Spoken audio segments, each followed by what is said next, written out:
Welcome to the Kentucky History Podcast. I'm Jameson Cable. I'm going to host today, and today we got another special guest with us. I would like to welcome Colum McCann. He's a native son of Ireland. He has wrote many books, and he's the writer of the 2009 National Book of the Year Award, Let the Great World Spin, and he has many, many other books. The recently released book, Apeirogon. I said that right, didn't I, Colum? Mm-hmm. You All did. right. So, he's also the co-founder of Narrative 4, but quickly, Colin, tell us a little bit about yourself. Well, I'm originally from Ireland. I came to the United States about over 30 years ago. And the very first thing I did was I took a bicycle across the country, starting in Boston and down south, and then across to Texas, and then into Mexico and back up, and finished in San Francisco a year and a half later. Having sort of been thoroughly changed by the experience, and thinking a lot about stories and storytelling, and I became an author. I've written 10 books, and I live now for my sins. I live in New York City, and my most recent book is Apeirogon, which is about Israel and Palestine, and I am the president of a non-profit organization called, I'm the president of a non-profit organization called Narrative 4, which is a story exchange organization. And we have very deep links, in fact, with Kentucky and Floyd County in particular.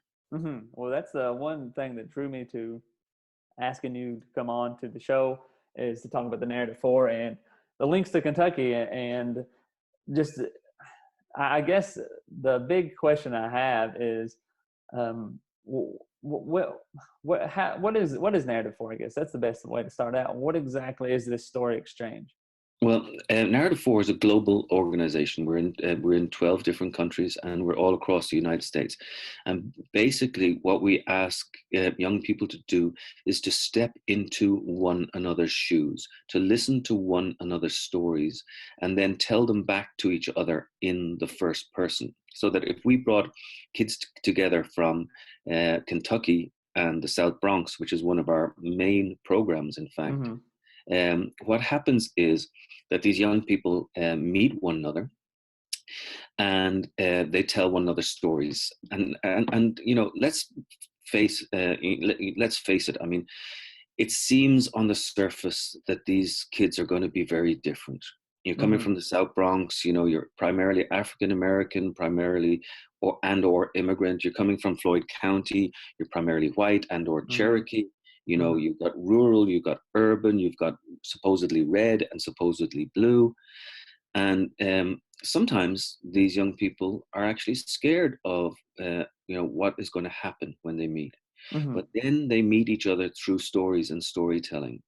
And it becomes so much more nuanced. Their lives become nuanced, so that the young guy in Floyd County, for example, can understand the young lady in the South Bronx who wears a hijab and listens to, rap music from under her earphones, and she can understand him and perhaps his relationship with history or with hunting or whatever it happens to be. And they get together, and basically what they do is they perform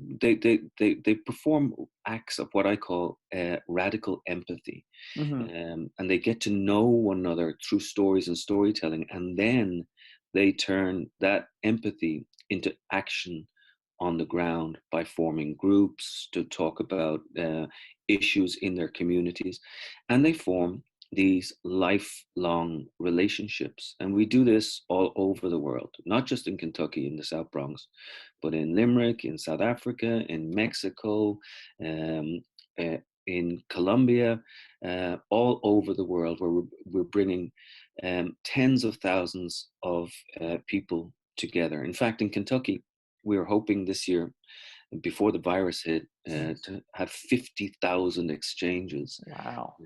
And we have some heroic people who I have to mention.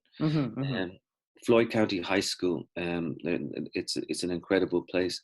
And it was driven by the teachers, and Mary Sloan in particular, but a number of different teachers and a number of students there embrace this idea of knowing other people and getting to meet them. And they have been to our summits. We hold an annual summit where we bring kids from all around the world, and we've done numerous exchanges across the divides. Basically, what it does is it breaks down stereotypes. It shatters boundaries. It allows people to understand one another by telling a personal narrative. Mm-hmm. That it's awesome. I definitely. I teach fifth grade, as I told you before, and I teach writing and reading and so forth. And there's been many times that the students trying to break down those stereotypes and having an outlet or a connection to somebody else. I mean, I live in Lincoln County, and if you're not aware of where that is, it's about an hour south of Lexington. Right. So not really too much into Eastern Kentucky, but still, I mean, it's very rural. 95, 96% white.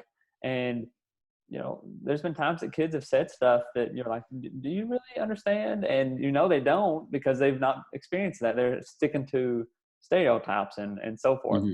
And the thing that we often, I guess, struggle with is stereotypes. And in Kentucky, little do they know, or little are they probably aware of, they are a stereotype as well, that if they go out to another place outside of the state, even to a bigger city in the state, they're going to be looked at as a stereotypical Kentuckian, which, Yeah, and this is important for us to dwell on, because the America I encountered like 30 years ago when I was on my bicycle seemed to be a lot more open than the America that we seem to have today. I'm very fond of the idea of Walt Whitman's idea. We are large, we contain multitudes, but increasingly it seems like we are coming indoors and shutting down our imaginations in certain ways and saying, I am this one thing. I am only a Kentuckian. I am only an Irish male. I am only a white. But we're so much more. We're so much more speckled or dappled than people sort of sometimes allow us to be. And I know I've been in Kentucky. I know how nuanced the people are. I know that it's not all red. I know that it's not all blue or whatever. And none of us are as stupid as our political parties seem to want us to be, and none of us are as unidirectional as our certain TV channels, no matter what they happen to be, seem to want us to be. We are just much more interesting, and we have to acknowledge that we are complicated. I mean, I loved when I was traveling down south on my bicycle. I absolutely loved it, and I'm pretty sure that if I went back there today on a bicycle, I would find the same sort of people. We should not be reduced to the ashes of stereotype, and that's one thing that Narrative 4 does. It breaks them open by saying, hey, listen to me, listen to my story, I'll listen to your story, and then we'll have a more complicated, more interesting world. And that's what it comes down to. And when you talk about history, right? How do we talk about history? How do we agree upon history? There are many different versions, and we have to be able to hold all the complicated versions in the palms of our hands at the exact same time. That's the essence of intelligence and the essence of proper storytelling in history. At least that's what I believe. Yeah, and speaking of history, I just doing this podcast and looking into more of Kentucky's history. It's stories, and the more stories you get into, just the more intriguing it becomes, the more interesting, the more connective it becomes. And then looking at present day, you can make a lot more connections and say, do we, you study history to hopefully not repeat it in that sense. Right. And that's the thing. It's not necessarily about the facts and the figures. It's not necessarily about the dates and the times. Hmm. It's really about the stories, the people come along, Wes Brown and Ron Rash and people like this, and they come in and and Nikki Finney and people like this, they come in and they tell stories. Hmm. And they use poetry, and they break open the ground with by saying this is a lot more complicated than anybody else is willing to admit, which and they sort of celebrate the complications. Hmm. Hmm. So with back to the narrative four, what exactly does it take to get involved in it? What would somebody or a teacher have to do in order to get involved? They're the heroes. The teachers are the heroes. So narrative four is fronted by artists, mostly writers and musicians. Sting Hmm. is the chairman of our musical arm. I'm the president of the whole organization. Hmm. But so we're fronted by writers and activists. But really, truly, the heroes behind all of it are the teachers, and the teachers just need to want to get involved, and they get in touch with us, and then. We have people who come along and train the teachers how to become narrative four Hmm. master practitioners, and then those teachers, teach other teachers, and it's a sort of train the trainer Yeah. model. Yeah. And so, and eventually the young people who get involved, they get deeply, deeply, deeply involved. And they're the ones who change the world, because uh, we need to change the world. Yeah. We need to change it so badly. um, and but it'll come from young people. It will Yeah. really come Yeah. from.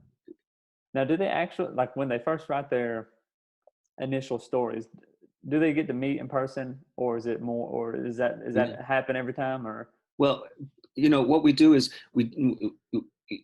the person to person thing is very important. Of course, that's Hmm. changed because of this virus, and we're learning new ways to do it digitally and so on.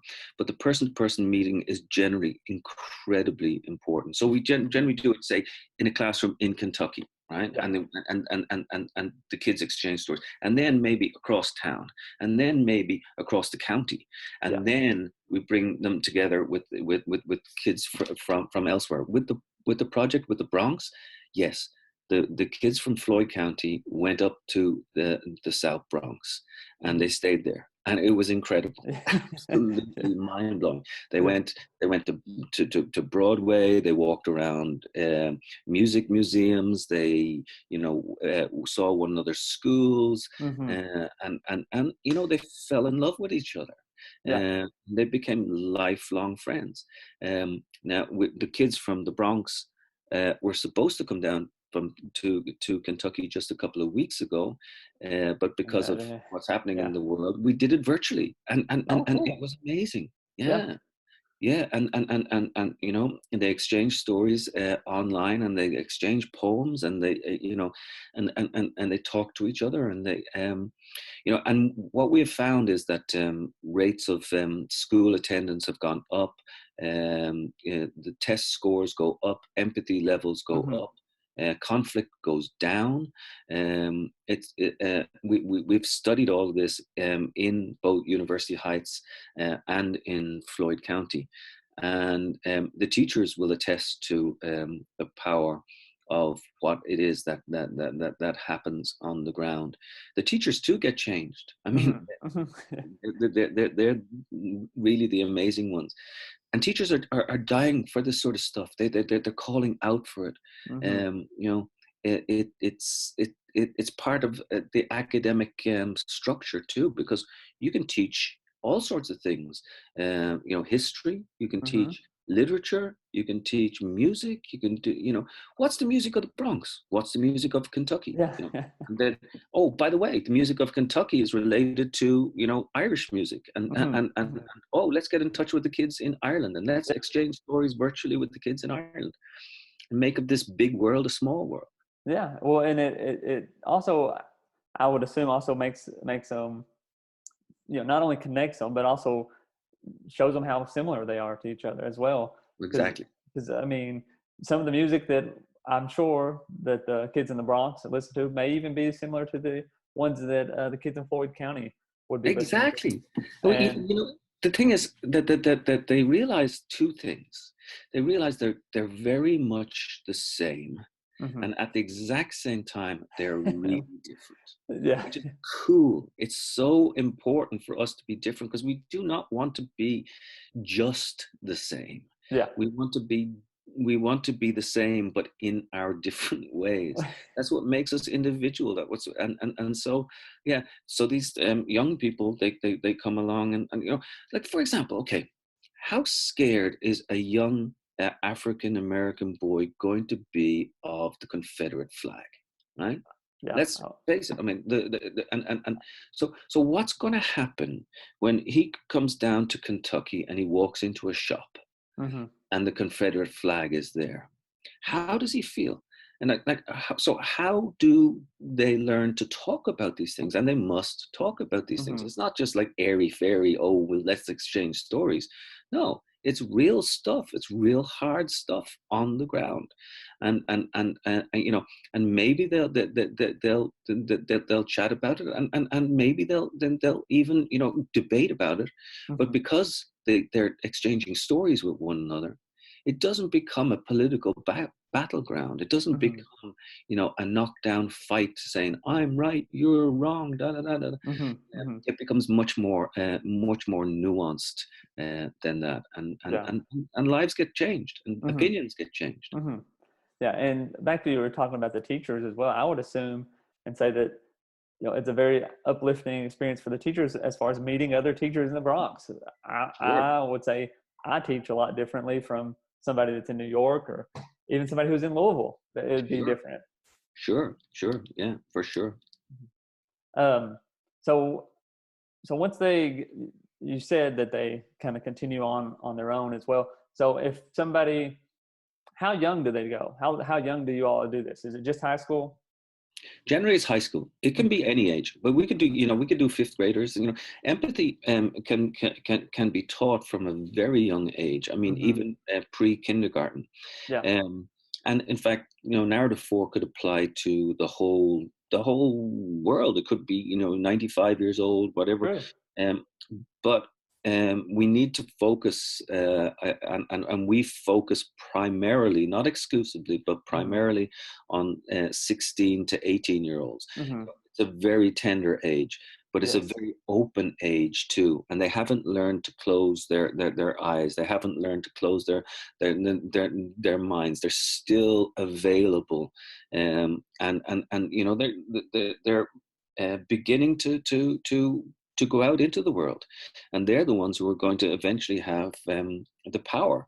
And once they understand that we're much more alike than we are different, they're Mhm, the ones who are going to make this country a a better place. mhm, mhm.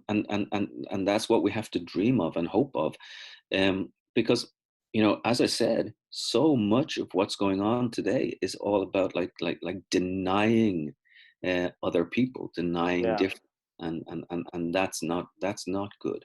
So it's primarily that age group, and it's young people from all around the world. So it's Mhm. young people from Ireland, Israel, Palestine, South Africa, and elsewhere. And eventually, we would like to see this program in every school in the world. Is that a Yeah. big ambition? Yeah, Yeah. it's a big ambition, but why not? It's Mhm. a very simple thing in essence. You tell my story, I tell yours. You know, hi, my name is Jameson. When I Mhm. was 16 years old, I walked down the street in Louisville and whatever, Yeah. and then you Yeah. say, hi, my name is Colum, and you tell my story. Mhm, mhm. And it's in the secret sauce is that actual act, not just telling your own story, but telling the story of somebody else. Yeah. The thought of walking in somebody else's shoes becomes more relevant, more of a reality if you're able to tell their story, Right, and so forth. And that's one thing I really always enjoyed about reading books and stuff, or reading right, books and just getting that other. You get put in somebody else's shoes and you get the experience. And I don't know if this is a quote or somebody I know has said it, but the people who read books are typically more empathetic than Yeah. people who don't, because you're walking in other people's shoes. Yeah. And that in turn changes you in a way. Absolutely. You get Absolutely. more perspectives, I guess You would can be a way. you become alive in a time that's not your own, or in a Mm-hmm. body that's not your own, or in a head that's not your own, Mm-hmm. and suddenly you're more than one person. You can be several different people all at once. Mm-hmm. So if I read a great book about, say, written by Ron Rash, for instance, who is Mm-hmm. like one of my favorite writers, uh, I get to experience that life. Mm-hmm. And I get to walk in those shoes for a little while, and my soul becomes bigger, and my heart becomes bigger, and my head becomes bigger, and all these things happen to me, and it might be tough stuff too. It Mm-hmm. might actually be really tough stuff to understand, but because it is available in literature, it becomes then sort of available in life as well. Mm-hmm. Mm-hmm. And with writing, I guess as a teacher, I I don't have a lot of trouble teaching my kids or my students how to write about their opinion. They all have opinions, and Right. they're once I can get them to write on paper, they're really good. But sometimes it's getting them to tell that narrative that gets them the biggest hung up. They don't really know if they should, give more dialogue or just more details, and it always ends up being this little 2-3 inch paragraph of a story, and I'm like, this is not really a story. Tell me Right. tell me about what you wanted to say. Yeah. And That's it's okay to make a mistake. It's yeah. okay to fail. It's okay to say, I don't know. It's okay to say, I'm confused. These things are very important for young people, but increasingly, they're not being employed in our culture because people are scared of like saying, I'm confused. Yeah. Yeah. You know, and we're all like unidirectional. It's like this Mm-hmm. whole debate about cultural appropriation. Should I, as a white male, write about Israel and Palestine, which is what I've done in my most Mm-hmm. recent book? Mm-hmm. What right do you have, Irish guy living in New York, to write about Israel and Palestine? Mm-hmm. And guess what? The people who are talking about cultural appropriation, they're absolutely right.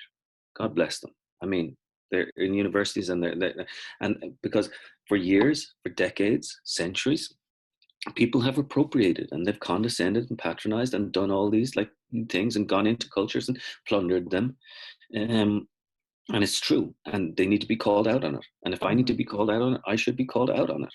Mm-hmm. However, at the same time, and on the exact same hand, in the exact same breath, there's also a thing called cultural celebration, which goes in and says, oh, guess what? I'm stupid. I'm thick.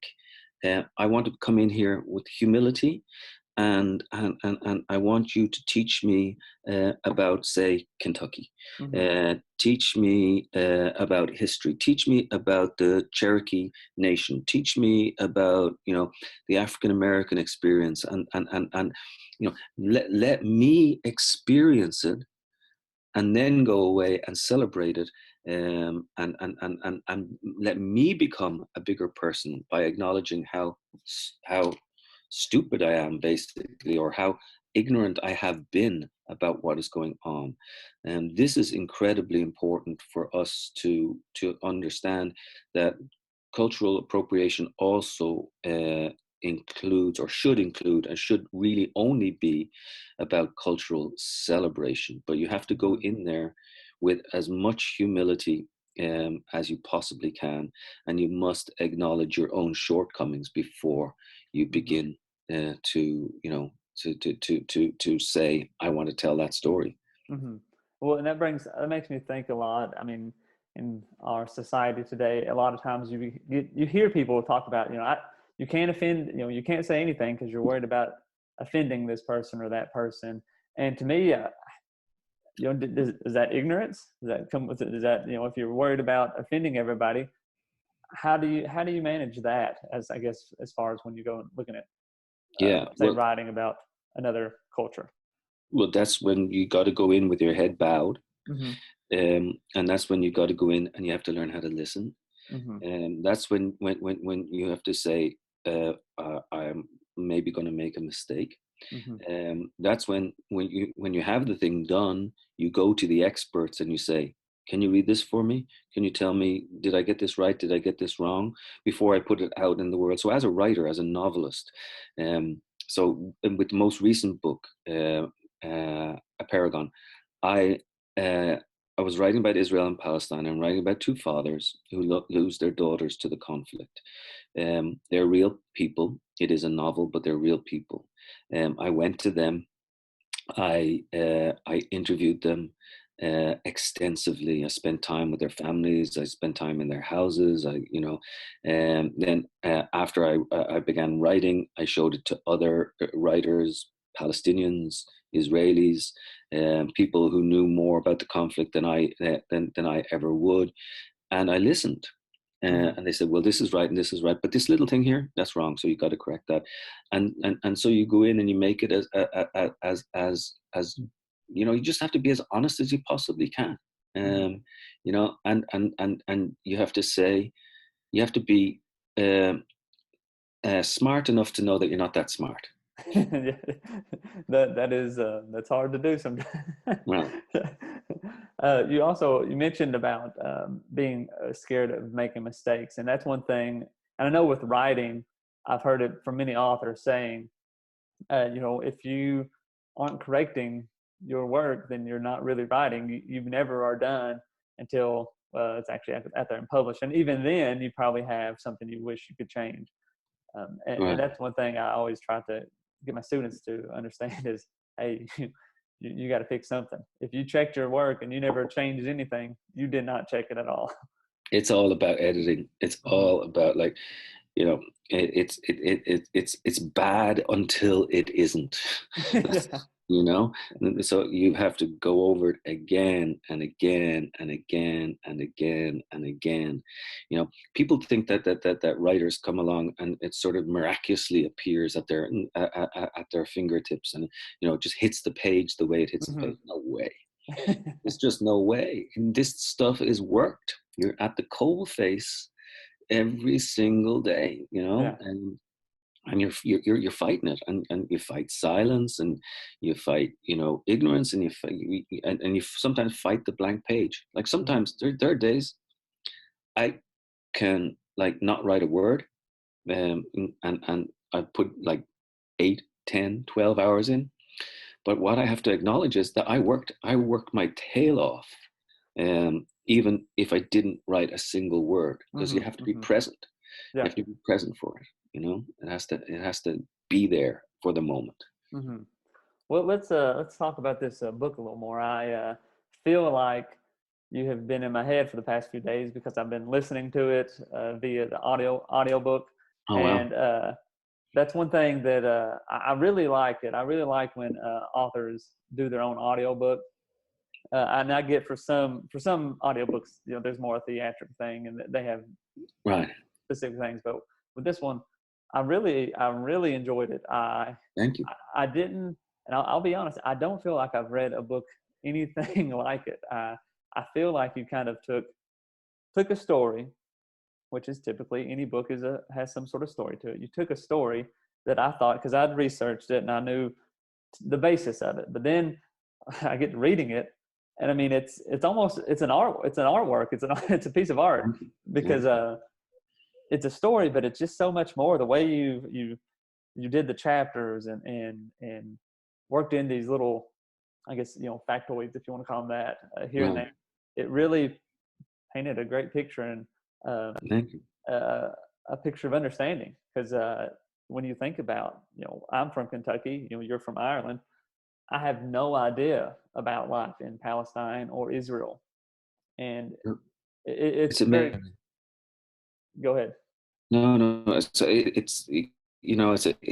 was amazing to me, because basically it's a story about two fathers, Mm-hmm, and they mm-hmm, both lose their daughters. One loses his daughter to a suicide bomber in Jerusalem in 1997, and the other loses his daughter to a rubber bullet in a decade later. And these two men who should be enemies, they you know uh, become the most unlikely of friends, and they are extraordinary. Um, and they come together, and they hello there, how are you? uh, we're doing this across Zoom. I see your beautiful daughter Yeah. coming into the room Thank you. there.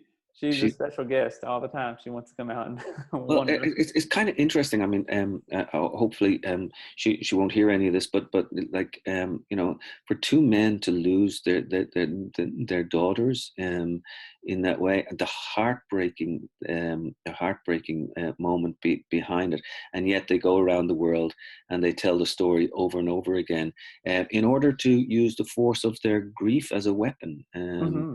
And to change people's attitudes towards Israel and Palestine, again to complicate things, to scuff it up, to make it less linear than people would want it to be. So the book is told in like 1,001 different cantos, Hmm. little pieces, and but it always comes back to the story of Hmm. the two men and the two girls. Well, yeah, that's the one thing that connected to me. My daughter is 7, will be 8 in a few months. I have another daughter who's 1, and I mean, even my son. I mean, thinking of losing a child to the circumstances of that is, I mean, it's unbearable almost. And It is. It's how unbearable. did you? I mean, how did you navigate writing that? I mean, you have kids yourself. I mean, Yeah, I I mean, was. I mean, the only thing I can say is that writing about it was really difficult, but nowhere near as anywhere near as difficult as what having these men having experienced it and living it, and they have to live it. It's a fact in their lives. They are extraordinary human beings. Rami Elhanan and Bassam Aramin, they carry the weight of this pain, and yet they somehow manage to use it for a different purpose. It becomes something, almost lined with grace, if you will, like mm-hmm, they tell the stories of their daughters, and they bring them alive every single day, and they come back alive, and then they tell people, enough, we need to know each other.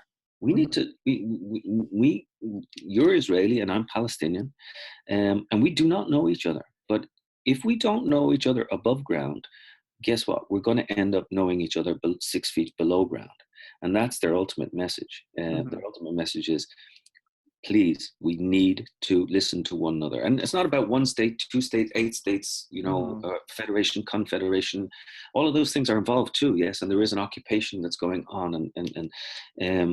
But basically what they're saying is, listen, look at me, listen to me, and understand my grief and understand my pain. And if you do so, then maybe we start to change the political reality on the ground, which over Mm-hmm. there right now is a nightmare. Yeah. It's really bad. It's really, really, really bad. And they talk about it. They confront it. Mm-hmm. Mm-hmm. What it's like to be a Palestinian and walk through a checkpoint every single day. Yeah. Like the humiliation, the ritual humiliation. If you imagine that you're there, and every single day you have to go through these checkpoints and stuff. Um, and that's only the tiniest edge of it. That's only a smidgen of the reality that's there, on the ground. Poverty, manipulation of resources, problems, deep problems that go to the heart of history, in fact, and not understanding one another's histories. I mean, Bassam Aramin spent 7 years in prison. He's Palestinian. In prison, he saw a documentary about the Holocaust, Yeah. and he began to understand. Wow, okay. Well, I have to know these. I have to know this history. Mm-hmm. Because if I don't know this history, I won't be able to know my own history. Yeah. Yeah. Well, I find a lot, and thinking about such a conflicted place, if those two people are able to kind of get together, Right. any other problems we have around here, or any any other place in the world should be pretty easy. Well, Should be able exactly. to heal those wounds easily. I mean, they've been, that area of the world has been in conflict for thousands of years, to say.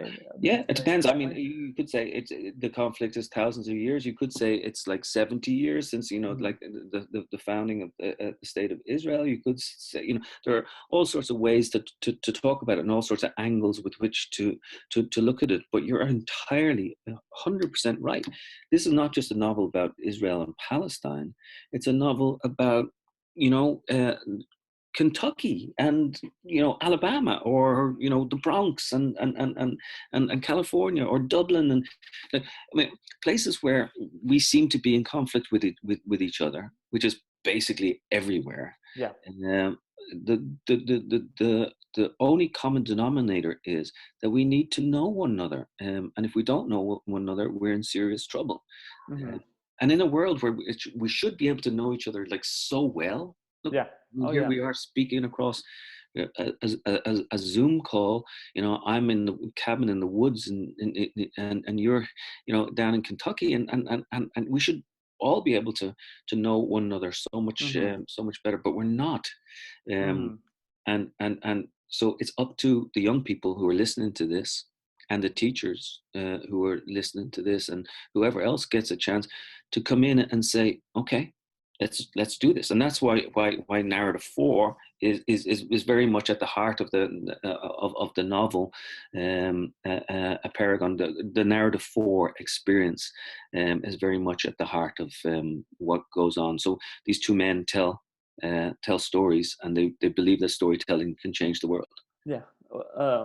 Well, that's kind of my thought of, as far as the narrative. The narrative 4 seems to connect to this story so well, because it's really them both telling their stories, even though geographically they're not that far apart, but Right. yet they, politically, if you want to say it that way, Politically, emotionally, socially, yeah. socially, yeah, they're worlds apart. And through that one experience, that's kind of bringing them together. Just like if you were to bring a experience of, there's kids in the Bronx whose parents have died, just like there's kids in Kentucky whose parents have died, or divorced, Exactly. or lost siblings. The number of, well, it's odd to think that tragedy sometimes is almost, you could say, is the best thing to bring people together. Well, yeah. I mean, it is, one of these things where we're brought together by grief. Sometimes we recognize grief in one another, but the really muscular thing is being able to turn that grief into something powerful.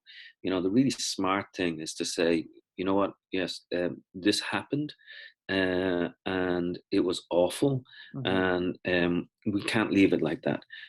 We have to learn something from it. It seems to me that the pessimist just allows it to happen. Yeah. The Yeah. optimist, both the pessimist and the optimist together, he has to say, yes, it's really bad. Mm-hmm. Yes, it happened. Yes, it was dark. Yes, it was awful. But what are we going to learn from it? Mm-hmm. How are we going to change it? How are we going to, induce some difference into the world by trying to make something,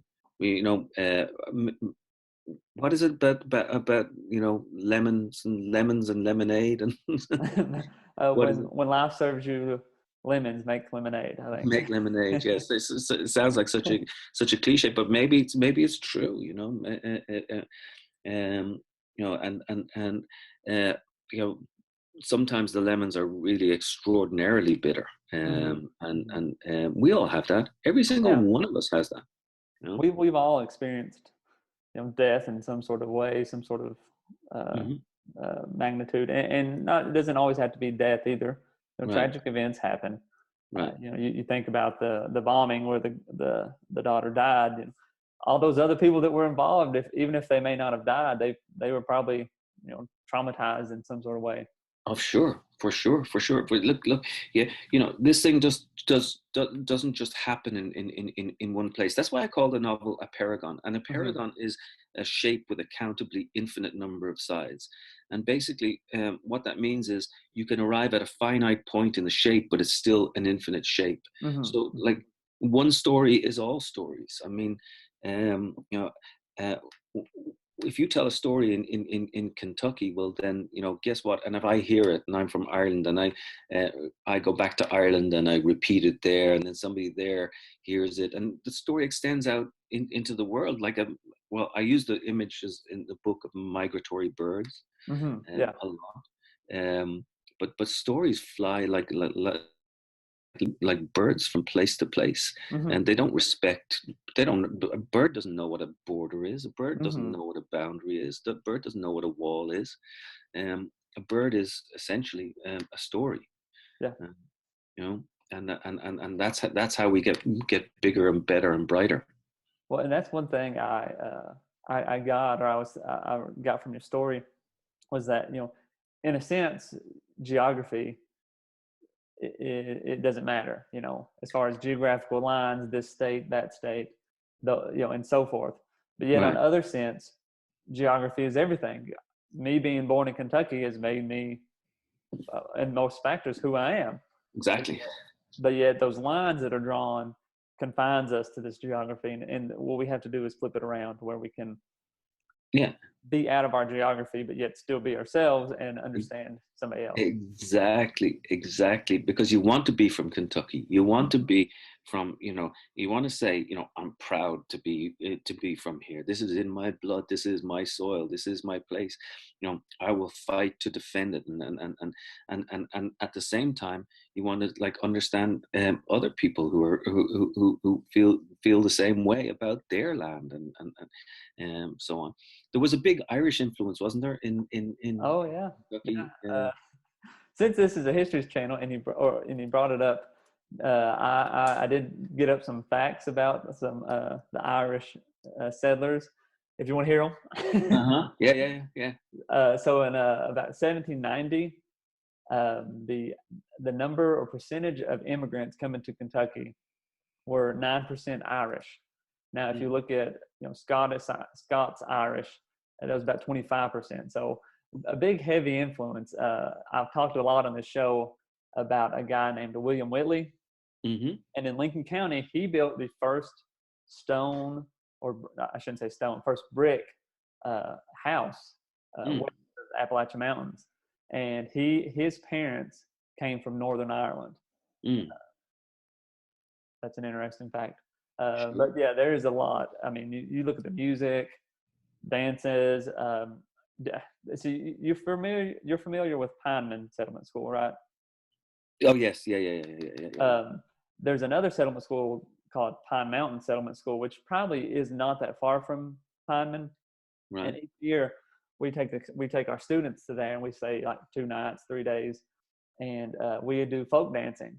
Mm. A lot of the folk dancing is kind of derived from Irish folk dancing, Sure. and so it's Ireland definitely has a big impact on Kentucky. Well, you listen to the music, man. I mean, it's pretty incredible. The fiddle and that sort of Irish inflection. Even Mm-hmm. there's even a tiny bit of the inflection in the accent. I think, there are probably Yeah. words used in Kentucky and Tennessee and places that might only be used in Ireland Uh-huh. otherwise. Yeah. So there is that strong sort of connection. Also, of course, horse country. Uh, Mm-hmm. Mm-hmm. that we're very much linked by horse country and our reverence for the beautiful animal. Yeah. And I think there are strong links across history. We should get a group from your school to do a narrative exchange with kids from Ireland, Uh, just across the Zoom. It would be great. that would be great. And I'll tell you, I did not know. I hadn't, as far as this podcast goes, ever expected to have guests on unless I was able to meet them in person. But that's one positive that it's come from. Uh, I guess this pandemic, however you want to phrase it, Right. that I was introduced to Zoom, and now we can Zoom and everything. I think that'd be great if we could get that worked out. Uh, Yeah.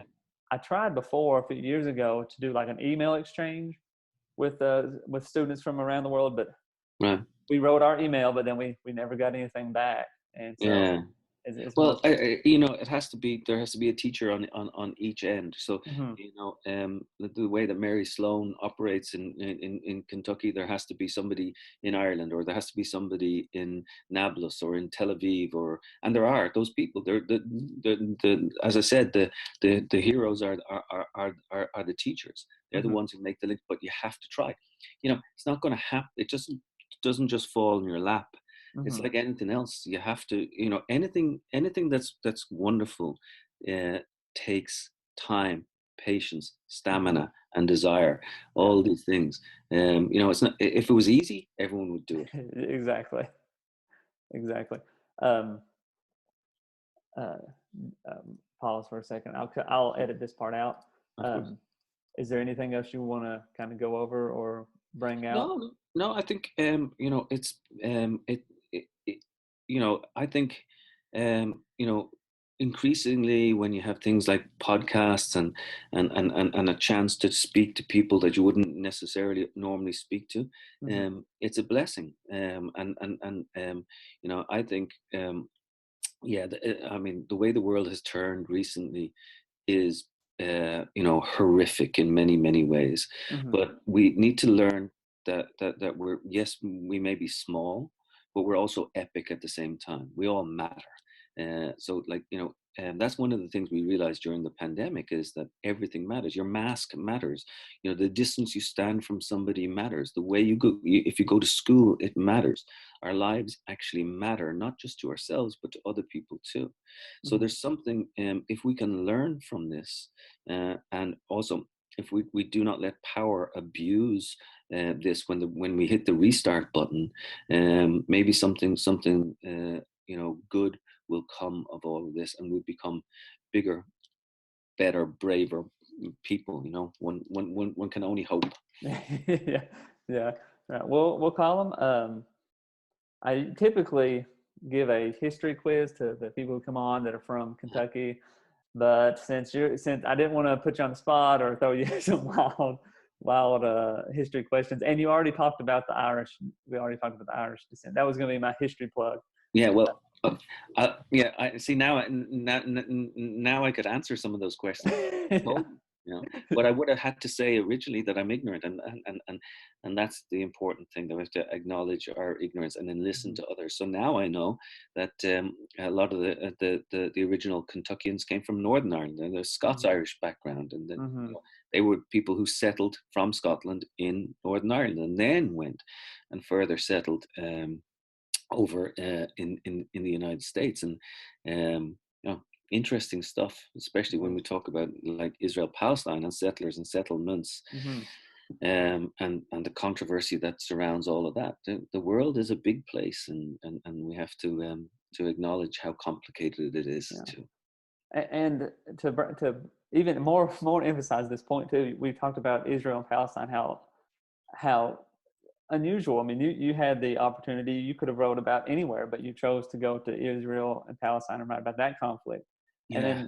And as we've been doing in this podcast, looking at, around the 1780s, 1800s, when all these settlers were coming into Kentucky and taking the land, you had the conflict of the Native Americans who were here, right, and the settlers coming in. And then about 100 years later, you have another wave of immigrants coming into Kentucky, and Kentucky is a bit more established. And then there's problems with those people coming in and, right. to say taking the land, or however you want to phrase it.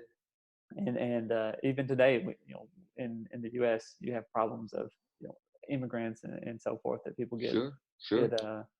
And that whole the whole thing about like acknowledging the power of the African American experience and all of this. I mean, long may we debate these things, and long may we sort of get to know one another, and be able to look at each other in the eye and say, hey, listen, you interest me. Your story is interesting. Tell me, and also tell me, what did I do wrong? Where did I go wrong? Where, and how can I make amends for it? Yeah, exactly. Well, Colum, I think that's good. I'm going to wrap it up here. Thank you so much. Again, thank you for coming on. It's been a wonderful discussion. I really enjoyed your book, and I encourage everybody to go out and get it. You can get it on Amazon, Barnes & Noble, just about anywhere, can't you? Thank you so much. It's just, it's available in all your independent bookshops. Go to your independent bookshop. Go to the independent bookshop. That's the thing that I've been hearing a lot on the Heinemann, Settlement School, their video chat. It's also on Audible. You can get it on Audible if you can't, or if you don't want to wait to get it in mail.